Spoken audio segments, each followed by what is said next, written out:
반갑습니다, 시청자 여러분. 요즘 시장 보면서 정말 많은 분들이 이런 생각하실 겁니다. 그냥 삼성전자만 사면 되는 거 아니야? 결국 AI 시대 최대 수혜주는 삼성전자 아니야? 코스피도 삼성전자랑 SK하이닉스가 끌고 가는데 괜히 다른 종목 볼 필요 있나? 솔직히 이런 생각 드는 게 이상한 게 아닙니다. 지금 시장 흐름 자체가 그렇게 보이거든요. 최근 코스피 움직임 보면 사실상 반도체가 시장을 끌고 가고 있습니다. 특히 삼성전자와 SK하이닉스 두 종목 시가총액 비중이 코스피 전체의 절반에 넘어섰다는 이야기가 나올 정도예요. 쉽게 말하면 한국 증시 돈의 중심이 거의 반도체 주 종목으로 몰리고 있다는 뜻입니다. 그런데 여기서 정말 중요한 게 있습니다. 시장은 항상 사람들이 가장 확신하는 방향에서 의외의 흔들림이 나옵니다. 그래서 오늘 영상에서는 단순히 삼성전자 좋다 이야기만 할 게 아닙니다. 왜 지금 삼성전자가 강한지, 왜 외국인들이 계속 반도체를 담고 있는지, 왜 미국 AI 기업들이 한국 반도체를 밀어올리고 있는지, 그리고 왜 삼성전자에만 몰빵하면 오히려 위험할 수 있는지까지 같이 보겠습니다. 지금 삼성전자가 강한 이유는 사실 굉장히 단순합니다. AI 때문이에요. 그런데 여기서 중요한 건 AI라는 단어 자체가 아닙니다. AI가 실제로 어떤 돈의 흐름을 만들고 있는가를 봐야 합니다. 요즘 미국 빅테크 기업들 보세요. 엔비디아, 마이크로소프트, 구글, 메타, 아마존, AMD 이 기업들이 지금 공통적으로 하고 있는 게 있습니다. AI 데이터 센터에 미친 듯이 돈을 쓰고 있다는 겁니다. 쉽게 말하면 AI 경쟁이 시작되면서 서버를 계속 증설하고 있는 거예요. 그런데 서버를 늘리려면 결국 뭐가 필요할까요? GPU가 필요하죠. 그리고 GPU 옆에는 반드시 HBM이 붙습니다. 여기서 HBM이 중요해지는 겁니다. HBM은 그냥 메모리가 아니에요. AI 서버 안에서 데이터를 초고속으로 밀어주는 핵심 부품입니다. 쉽게 비유하면 GPU가 천재 요리사라면 HBM은 재료를 계속 공급해주는 주방 시스템 같은 겁니다. 아무리 요리사가 뛰어나도 재료 공급이 막히면 음식이 안 나오잖아요. AI 서버도 똑같습니다. GPU 성능이 아무리 좋아도 데이터를 제때 공급 못하면 성능이 떨어집니다. 그래서 지금 AI 시대에서는 GPU만 중요한 게 아니라 HBM이 같이 중요해지는 거예요. 최근 글로벌 D램 시장 규모가 사상 최대를 기록한 것도 같은 흐름입니다. AI 데이터 센터 투자 확대, HBM 수요 증가, 서버용 메모리 증가, LPDDR5 확대 이런 흐름이 한꺼번에 겹치면서 메모리 시장 자체가 완전히 달라지고 있습니다. 그리고 여기서 삼성전자가 다시 강하게 올라오기 시작한 거예요. 최근 삼성전자가 D램 점유율 38%로 다시 1위를 유지했다는 뉴스도 나왔죠. SK하이닉스가 HBM에서 워낙 강했기 때문에 시장에서는 한동안 삼성전자가 밀리는 거 아니냐는 시선도 있었습니다. 그런데 최근 분위기는 조금 달라지고 있습니다. 특히 시장이 주목하는 게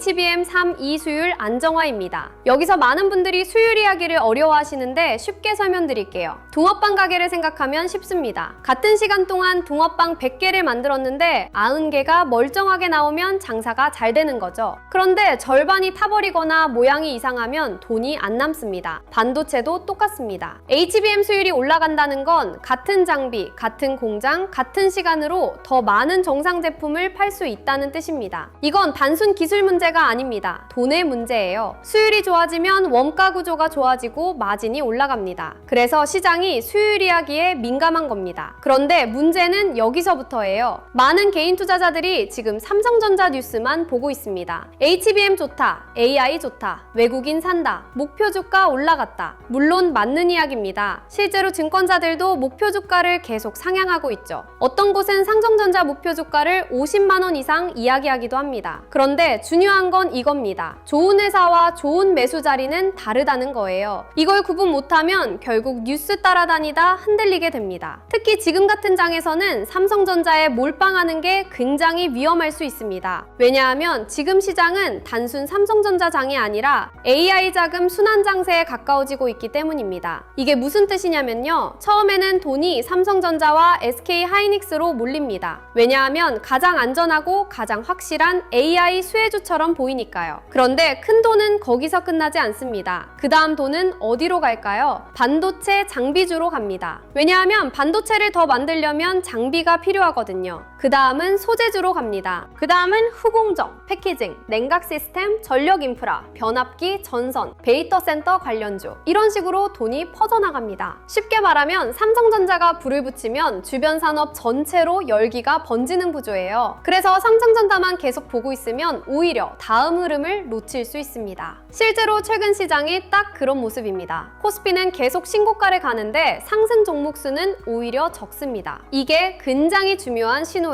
왜냐하면 시장 전체가 건강하게 오르는 게 아니라 특정 대형주 중심으로만 돈이 몰리고 있다는 뜻이거든요. 쉽게 말하면 거대한 고속도로 하나만 뚫려 있는 상황입니다. 다른 도로들은 아직 막혀 있어요. 이런 장에서는 사람들이 착각하기 쉽습니다. 시장 좋네, 다 같이 돈 버는 장이네. 그런데 실제 계좌는 다를 수 있습니다.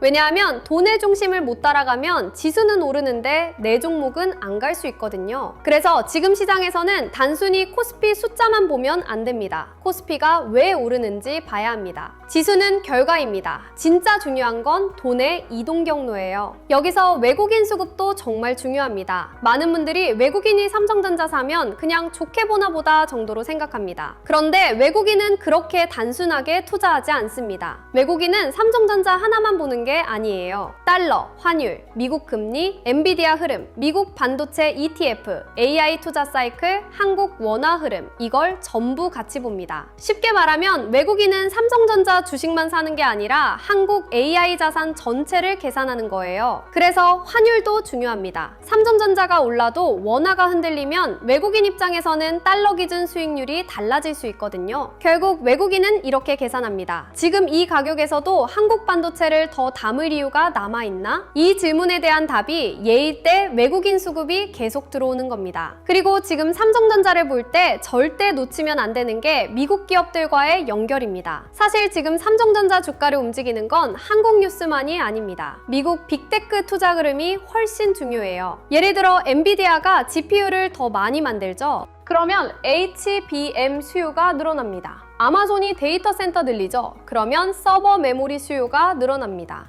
구글이 PPU 확대하죠. 메타가 AI 서버 늘리죠. 마이크로소프트가 AI 인프라 투자 확대하죠. 그럼 결국 한국 메모리 기업으로 돈이 연결됩니다. 이게 바로 낙수 효과입니다. 미국 빅테크가 AI 투자하면 그 돈이 GPU 회사로 가고 그 다음 메모리로 가고 장비로 가고 전력 인프라로 가고 결국 한국 반도체 기업들 실적으로 이어지는 거예요. 그래서 지금 삼성전자를 단순 스마트폰 회사로 보면 안 됩니다. 이제는 AI 인프라 핵심 공급망 안에 들어가 있는 기업으로 봐야 합니다. 그런데 여기서 또 한 번 생각해야 합니다. AI 사이클이 영원할까요? 절대 아닙니다. 시장은 항상 기대를 먼저 반영합니다. 그래서 지금처럼 모든 사람이 AI를 외칠 때는 오히려 더 냉정해야 합니다. 좋은 뉴스가 나왔는데 주가가 안 움직이는 순간이 올 수 있어요. 그때부터는 시장이 이미 기대를 선반영했다고 보기 시작하는 겁니다. 그래서 중요한 건 몰빵이 아니라 대응입니다. 많은 분들이 자꾸 미래를 맞히려고 합니다. 삼성전자 얼마까지 갈까요? 지금 들어가도 되나요? 내일 오를까요? 그런데 시장은 그렇게 단순하지 않습니다. 중요한 건 조건입니다. 예를 들어 삼성전자가 강하게 올랐다고 해보겠습니다. 그 다음 봐야 하는 건 이런 겁니다. 외국인이 오후까지 계속 사는가, 기관이 같이 붙는가, 환율이 안정되는가, 반도체 주변주까지 돈이 번지는가, 거래 대금이 유지되는가. 이런 조건이 살아있으면 흐름은 이어질 가능성이 있습니다. 반대로 삼성전자만 오르고 주변은 죽고 외국인이 오후에 빠지고 거래량만 터지고 윗꼬리가 길어지면 그때는 조심해야 하는 거죠. 그리고 또 하나 중요한 게 있습니다. 지금 시장에서 개인 투자자들이 가장 많이 실수하는 게 감정 매매입니다. 삼성전자가 급등하면 불안해서 따라붙습니다. 그리고 흔들리면 무서워서 던집니다. 그런데 큰 돈은 다르게 움직입니다. 큰 돈은 사람들이 흥분할 때 차분하게 보고 사람들이 겁먹을 때 조건을 다시 계산합니다. 그래서 결국 시장에서 오래 살아남으려면 기준이 있어야 합니다. 뉴스만 보고 움직이면 흔들리게 됩니다. 하지만 조건을 보고 대응하면 감정에 덜 휘둘립니다. 예를 들어 외국인 수급이 유지되는지, 환율이 안정적인지, 거래량이 건강한지, 주변 섹터로 순환매가 나오는지,